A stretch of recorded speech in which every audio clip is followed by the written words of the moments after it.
son took that from me. Stole that from me. Killed that from me! People keep asking if I'm back, and I haven't really had an answer. But now, yeah, I'm thinking I'm back. So you can either hand over your son, or you can die screaming alongside him!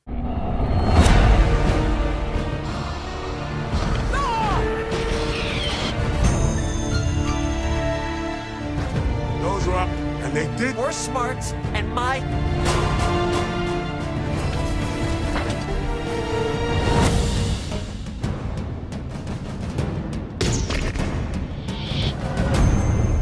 He told me enough!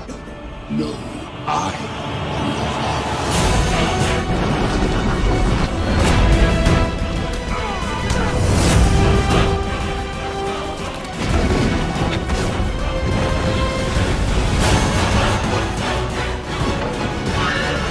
Here's Chuck!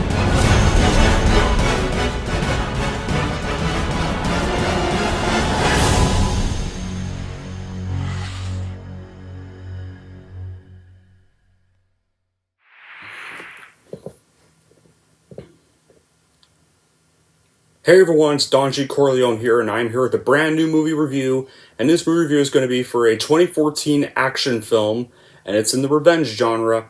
It's for a film that revived an actor I really adore and love's career, a film that changed the action genre as we know it, and its fourth installment is coming out within a month.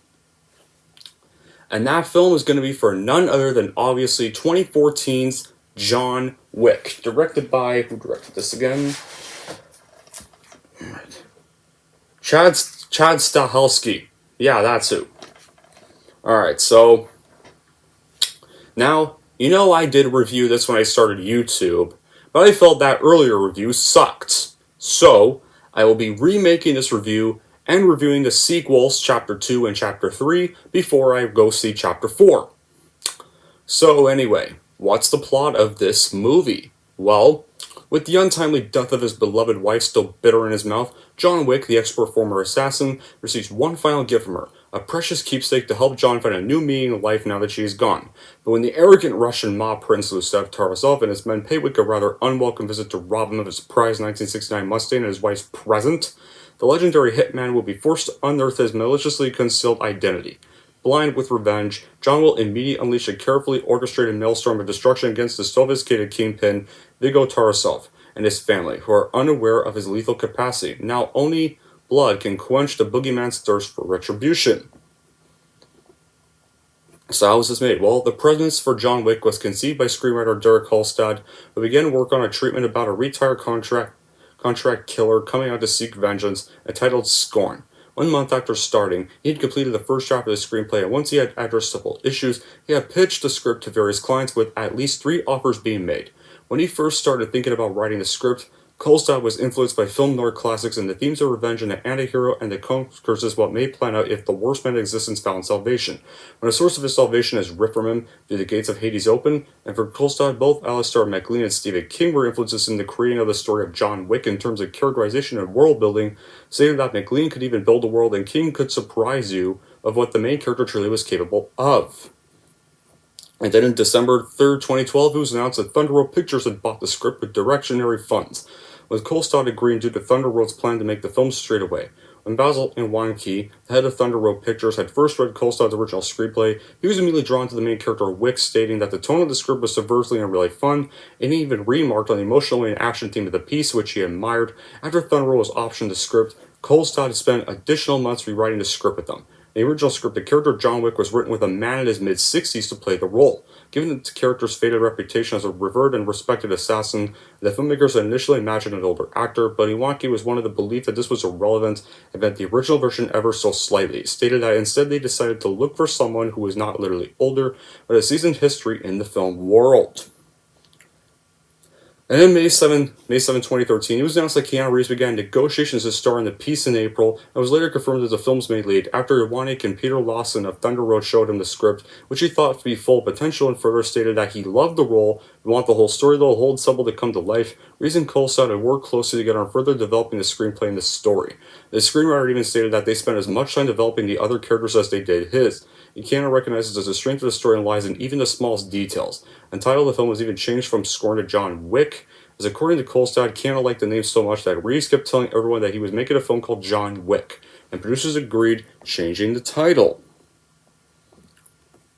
So after the film was shot and marketed, John Wick premiered at the Fantastic Festival on September 19th, 2014, and would go on to be released into theaters theatrically in the United States on October 24th, 2014. That's a week before Halloween. Ironic. By Summit Entertainment. And the film grossed over $86 million worldwide against a budget of $20 to $30 million worldwide, and received generally positive reviews from critics, with praises for its action sequences, visual style, and Reeves' performance, of which many viewed it as his comeback role. It went on to be regarded as one of the best action films of all time, and for very good reason. 2. It was so successful that it would go on to be followed by 3 sequels. Chapter 2 in 2017, Chapter 3 Parabellum in 2019, and then of course the upcoming Chapter 4 in 2023, respectively. As for my reaction, this is without a doubt my favorite action movie of the 2010s. I have no idea why I did not check this film out during my high school years in 2014, and waited till my college time to finally do so. This was the film that really solicited me as a Keanu Reeves fan. Yeah, he made some big hits like Bill and Ted, Speed, and the Matrix trilogy before this, but after those, there were kind of a lot of stinkers he ended up doing, like that shitty Day the Earth Stood Still remake from 2008, the one that starred Will Smith's bratty, annoying son. I mean, whose son? Okay, no. His son's character was bratty and annoying. Yeah. God. That remake sucked. And those flops caused many people to just question the future of his career.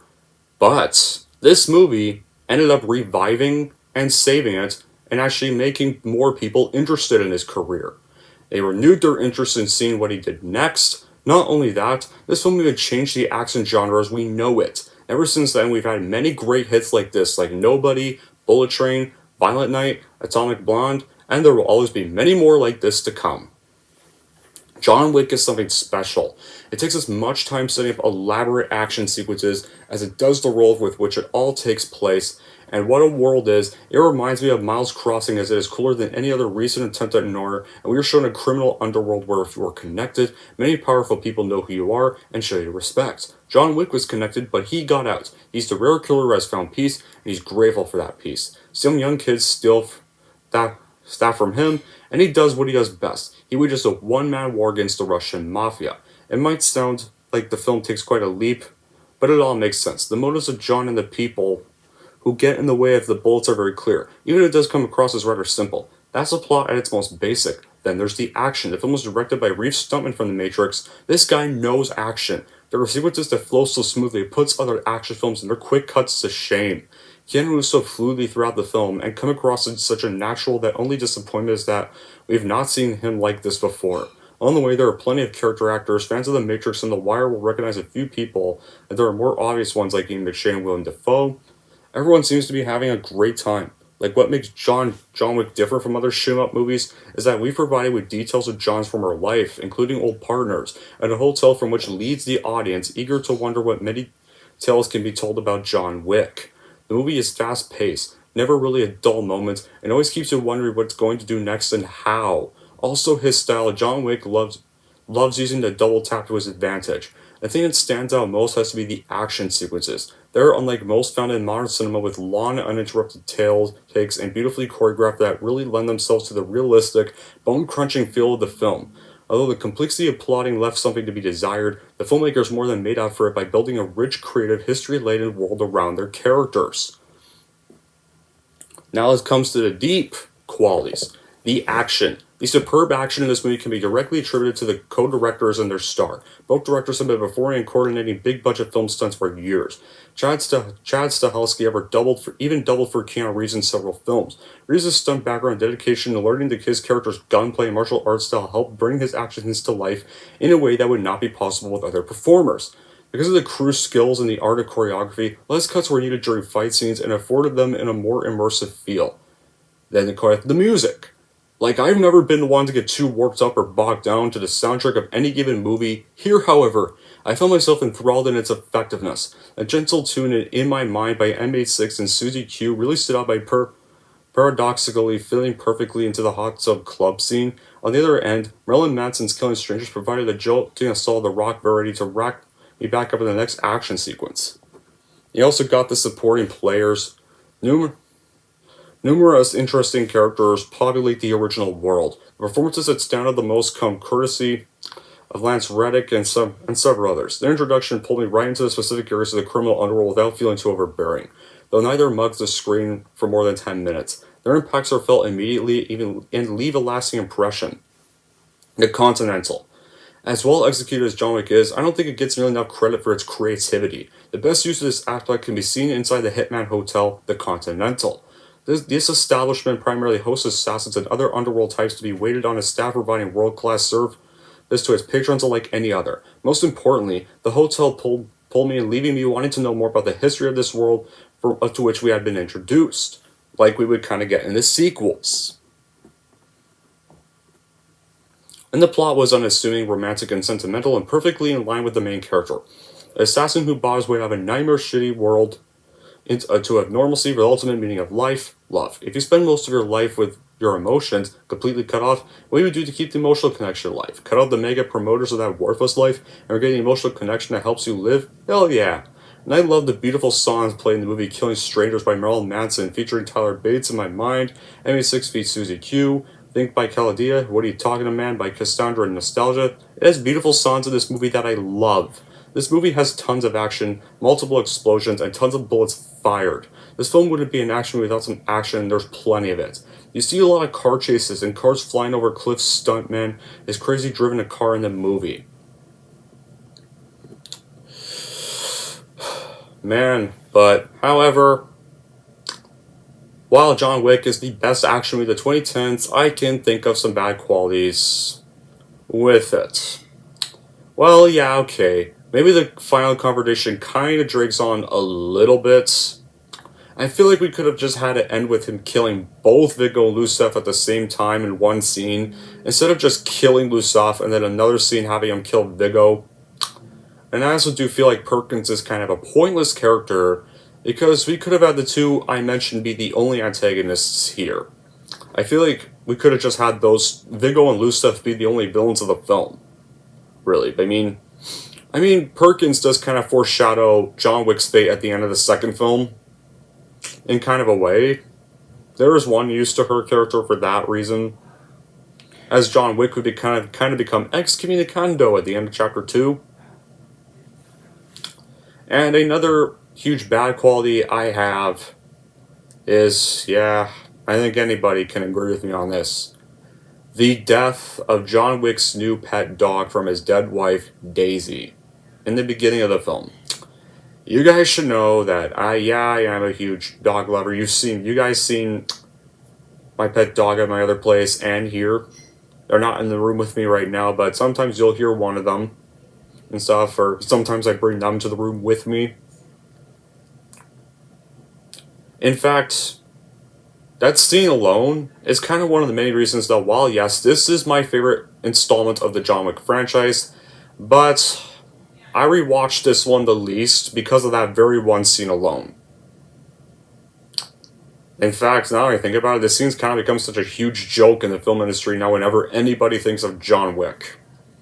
Even Deadpool 2 kind of made fun of this. But, despite those bad qualities overall, this is not the typical action revenge or professional assassin movie. Full of incredible stunts, drugs, secret mob societies, and revenge, this film is much more than that. This work of cinema has deepness and a lot of layers on it, with a lot of subjects treated. And it's easily, and that's exactly why this will be the best action movie of the 2010s. In the end, John Wick is a perfect action film that I recommend watching and buying for all Keanu Reeves fans and action movie fans that want to see something more refreshing and not more reboots of old franchises for a change. Anyway, that's it for my review of John Wick. And if you're wondering how I'm going to rank John Wick in my re-review, here's how I'm going to definitely rank this movie. So overall, if you really love revenge action flicks but want to see a more refreshing take on them, then I would easily recommend watching and buying this movie for sure. And if you're wondering how I'm going to rank John Wick, I am going to give John Wick a 10 out of 10. There we go. That wraps up my review for John Wick, the first film. Now, if you don't mind, guys, I gotta get on to start rewatching John Wick Chapter 2, so I can review that movie and post that review next week, or film the review tomorrow, post that review next week. This review is going to be published tomorrow morning.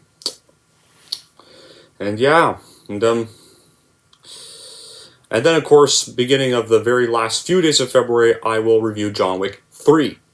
So yeah, be sure to stay tuned for that. And yeah, so I gotta end this now so I can rewatch Chapter 2 while I have the time tonight, before I have to get ready for work. And yeah, and until then, guys, that will be it for this review. Thank you all for watching. And if you like this and want to see more, don't forget to like, subscribe to Don G. Corleone.